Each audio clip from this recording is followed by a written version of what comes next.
الحمدللہ وحدہ والصلاۃ والسلام علی من لا نبی بعد۔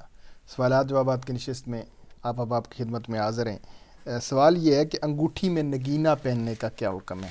انگوٹھی پہننا اور پھر انگوٹھی میں نگینہ پہننا، اس کا کیا شرعی حکم ہے اور شریعت ہمارے اس بارے میں کیا ہمیں حکم دیتی ہے؟ نحمدہ و نصلی علی رسولہ الکریم، اما بعد فاعوذ باللہ من الشیطان الرجیم، بسم اللہ الرحمن الرحیم۔ سب سے پہلے تو یہ یاد رکھنا چاہیے کہ مرد کو صرف چاندی کی 4.5 ماشے سے کم کی صرف وہ انگوٹھی جائز ہے جس میں ایک نگینہ ہو، جو ہے وہ چاہے کسی کلر کا بھی ہو، کسی پتھر کا بھی ہو، لیکن ایک نگینہ ہو اور وہ انگوٹھی ہو اور 4.5 ماشے سے اس کی چاندی کم ہو۔ تو اس سے زیادہ کی انگوٹھی یا 2 انگوٹھیاں پہننا یا انگوٹھی کے علاوہ کوئی اور چیز جیسے جو ہے وہ بعض اوقات گلے میں لاکٹ پہنی ہوتی ہے اور پیتل کے وہ کوئی کڑے وغیرہ پہنے ہوتے ہیں، مردوں نے پہنے ہوتے ہیں، سارے حرام ہیں ان کے لیے پہننا۔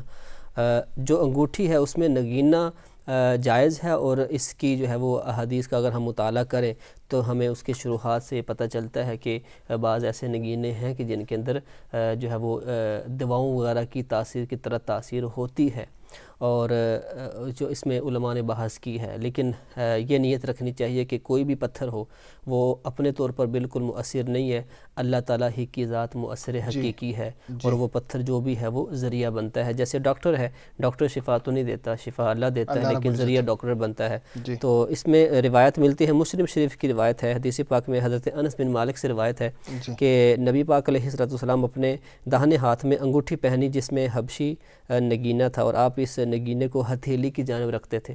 اور اس کی شروحات میں بھی علماء نے لکھا ہے، مرقات میں علامہ مولا علی قاری لکھتے ہیں کہ جو عقیق ہے، عقیق کا نگینہ پہنو کہ اس میں برکت ہے۔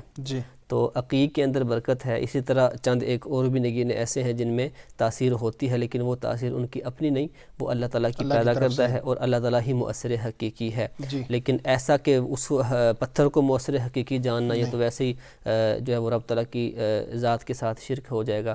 تو بہرحال پتھروں میں اثر جو ہوتا ہے وہ رب تعالیٰ ہی کی طرف سے ہوتا ہے، اور یہ خیال رکھنا چاہیے کہ کوئی بھی چیز جو ہے وہ اپنے طور پر کچھ بھی نہیں کر سکتی جب اللہ تعالیٰ کا ارادہ شامل نہ ہو، حکم نہ ہو۔ بالکل ایسے ہی اگر چاہے تو وہ خالق ہے، وہ مالک ہے، وہ رازق ہے، وہ چاہے تو پتھروں سے پانی کے چشمے جاری فرما دیتا ہے، وہ چاہے تو پتھروں میں کیڑوں کو رزق دے سکتا ہے، وہ جیسے چاہتا ہے، جب چاہتا ہے، جس چیز کو چاہتا ہے آپ کے لیے اسے کارآمد اور مفید بنا دیتا ہے، اور جس چیز سے چاہتا ہے وہ پاک پروردگار اس چیز کو ہمارے لیے وہ نقصان کا باعث بنا دیتا ہے۔ بڑے خوبصورت انداز میں یہ رہنمائی فرمائی۔ آج کل کی ہماری نوجوان نسل بالخصوص اس چیز میں بڑی مشغول پائی جاتی ہے کہ انہوں نے ہاتھوں میں وہ ایکسٹرا قسم کے چھلے اور کڑے اور دھاتوں نما کچھ چیزیں پہنی ہوتی ہیں، اور ایسی چیزوں سے شریعت نے ہمیں سخت منع فرمایا ہے۔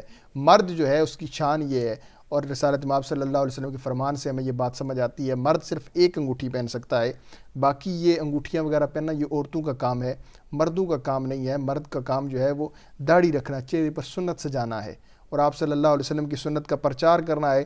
آج نوجوان نسل ہاتھوں پہ کڑے پہن کر، دھاتیں پہن کر خوش ہوتی ہے، اپنے آپ کو بڑا جوان سمجھتی ہے۔ نوجوان کی یہ شان نہیں ہے کہ وہ داڑھی مونچھیں جو ہے مڈوا کر وہ سامنے آئے، بلکہ اس کی یہ شان ہے کہ وہ داڑھی کو سجائے اپنے چہرے پر اور آپ صلی اللہ علیہ وسلم کی سنت کو زندہ کرے۔ اللہ رب العزت ہمیں رسالت مآب صلی اللہ علیہ وسلم کی سنتوں کو زندہ کرنے کی توفیق عطا فرمائے۔ وما علینا الا البلاغ۔ If you like this video, please give it a like and a thumbs up. Leave your comments below. Share it with your friends, your family and your children. And don't forget to subscribe to this channel.